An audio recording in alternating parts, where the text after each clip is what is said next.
Hello everyone, I am back, and once again it's the end of a long day. So let me show you what I've done. Alright, so I cut off the front end of the C6 to C2 so that I could put on the Grand Sport front end. It's not quite there, but it's getting late, so I'm going to probably quit for the day. But this is what I've got. If you come over here, I am working it farther and farther back. There's pieces that interfere, so I am figuring out what interferes, and then as I find what interferes, I'm trimming it slowly but surely. This is like the 100th time I've trimmed it, but it's getting closer and closer. Now ideally this would go all the way back to here, because this is where that hood edge was. I don't think I'm going to be able to get it all the way back there. And the reason why is because of this factory steel support underneath here. I'm not sure if you can, there it is. All right, so right now it's sticking out, oh, I don't know, an inch or so.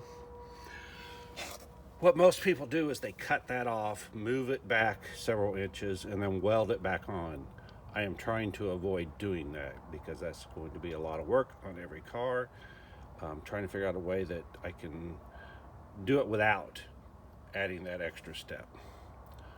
Not sure if I can get there, but it's looking pretty close. I don't know about the grill that goes in here and how much it sticks out and how much I can cover. And I can check that tomorrow. Like I said, it's just getting cold.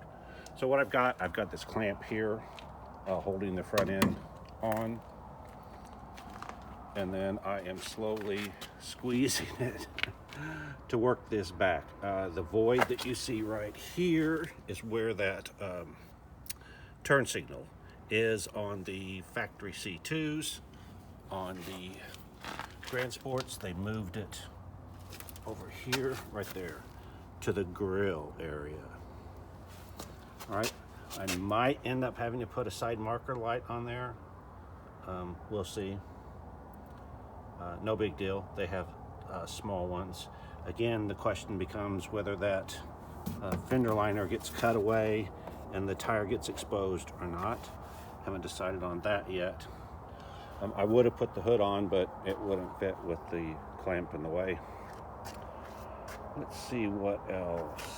I think that's pretty much it for this car. Again, it's just taking a lot of time trimming because I'm trying to sneak up on it. If you haven't seen the rest of it, here is the rest of the car. Here it is without the split window on it, and you can see how much higher the fender is than it was on this C6. And again, this is the same thing I did with the C8. I raised it up about the same amount when you look. Okay, what else do we have? Oh, the carbon fiber doors. Carbon fiber doors were a bit of a fiasco. I pulled them off too early. I'm so used to working with polyester. Didn't know epoxy took so long to cure. They say you're supposed to wait 24 hours. I gave it 16 and started pulling it off, and I knew something was wrong because it wasn't hard, it wasn't solid, and the temperature was too low. And to find out, you have to have a minimum of around 73 degrees Fahrenheit to deal with epoxy, both when you put it on and as it cures. Obviously, the hotter the better. It was probably 65 degrees. And so when I got here this morning, it still wasn't hard. So I put it out in the sun, and contrary to what some people said, it actually started curing and it actually got hard. So I put the parts in the office, cranked it up to 75 degrees, and it looks like it's curing. I'm going to give it till tomorrow, or actually the next day, because I've got things to do tomorrow, and it looks like it's going to cure. We'll see.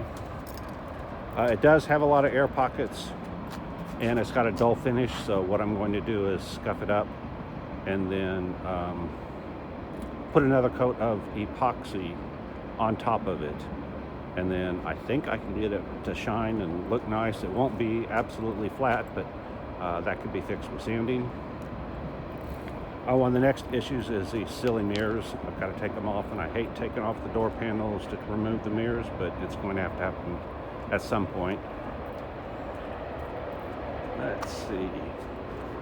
Oh, one of the other things is we had to get the fender, the front end. It's got basically I'll call it a one-piece front end, but it's really not because it's got a separate hood. So what, a two-piece front end? Anyway, we had to mount it permanently, or at least semi-permanently, in the actual location, so that we can figure out the front end here and the fender flares, because exactly where they go depends on exactly where the wheel opening is. So I started working on that, and then got sidetracked and started doing the front end, because I've got some people helping me, so I've got to keep them busy. So I've got to figure out what things do I have to do, and then what things can I hand off to them. All right, let's see. I think that's about it. The only other thing is that, I've got a bunch of old front ends for different versions of the cars, and molds. So they're here. That's going to allow me to make the fender flares. The fender flares are going to have to be combinations of the existing fender flares, because nothing matches. It's close, but it's not quite the same. So I'm going to have to piece together little pieces and make a new fender flare out of that. Shouldn't be a big deal. And then the other thing is, these are the Delahaye fenders. The front and rear, one of each. What we're doing is we're making a splash of the fenders, because two reasons. One, I gotta figure out how they fit on the Delahaye. I don't really know, so I've got to do that. And again, that's to figure out where the front wheel is and all of that. The other thing is, if you remember, this whole project, all my projects, started out, I was going to put these fenders on a C8 and make a fat fendered Art Deco-like C8. And of course, everybody gave me a hard time saying, hey, your fenders are too big. Well, this is the actual fenders off of the Delahaye. So these are big. I mean, there's no doubt these are big. There's one, and then there is the other one. Now, it doesn't have to be perfect, because all we're doing is figuring out where it goes.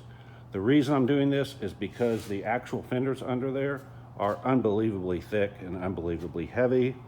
They are expensive, and I did not want to cut up the expensive fenders trying it out on the C8. So I said, hey, why don't I make a splash of them, and then I can cut them up, and then once I figure out where to cut them up, I may or may not use the Delahaye fenders. I have a spare set. Or I may make my own, don't know. Depends on how close these can be made to fit. There is the hood for the C6 Grand Sport with the hood scoop. That's going to come out really, really nice. After the fiasco with the carbon fiber, the exposed surface actually ended up looking nicer than the mold, the side against the mold.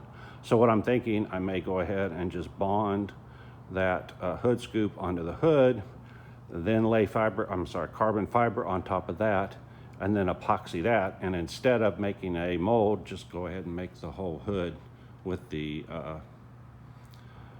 hood scoop and vent openings on it. We did have to cut open areas so that the hood scoop would come down, and that'll take some trimming after we get it done.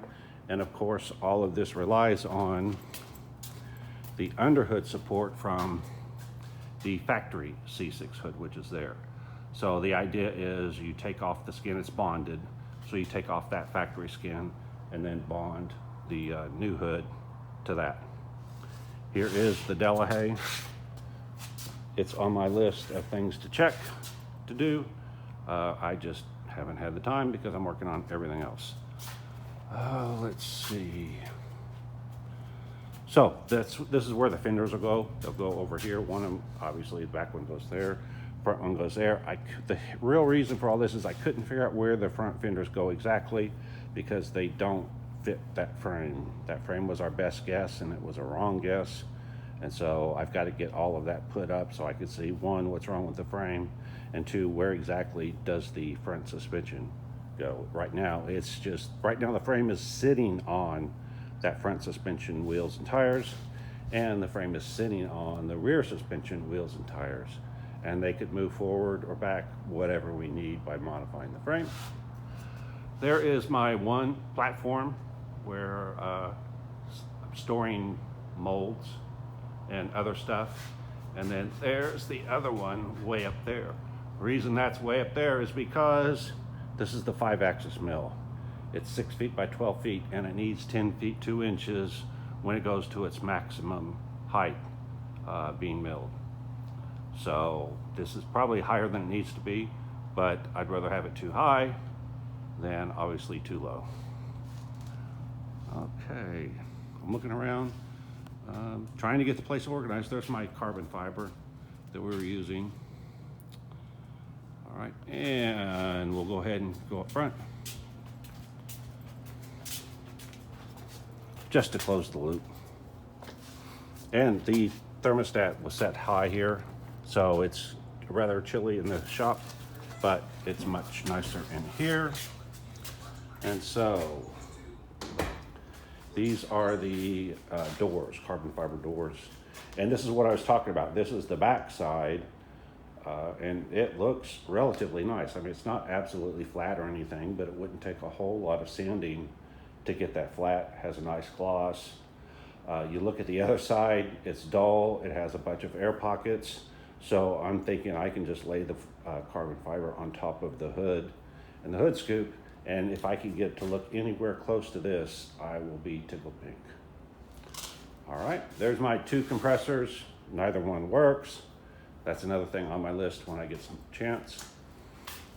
Let's see, what else do we have? There's some of my previous 3D printed models, along with the Chrysler Art Deco modern car. And then there's, of course, some more 3D printed test vehicles. There's a C8 that I've been using to model stuff. I've got a whole box full of 3D printed cars. All right. So that's pretty much got it. Let me go ahead and go back up here. There is the C2 Grand Sport hood. And again, another Fender.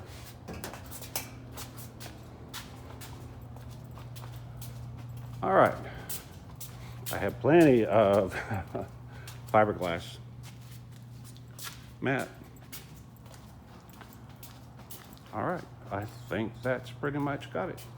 So go ahead, like, subscribe, hit the alert, hit the thanks if you want to donate. And if you don't like what I'm doing, you don't know Jack. Bye.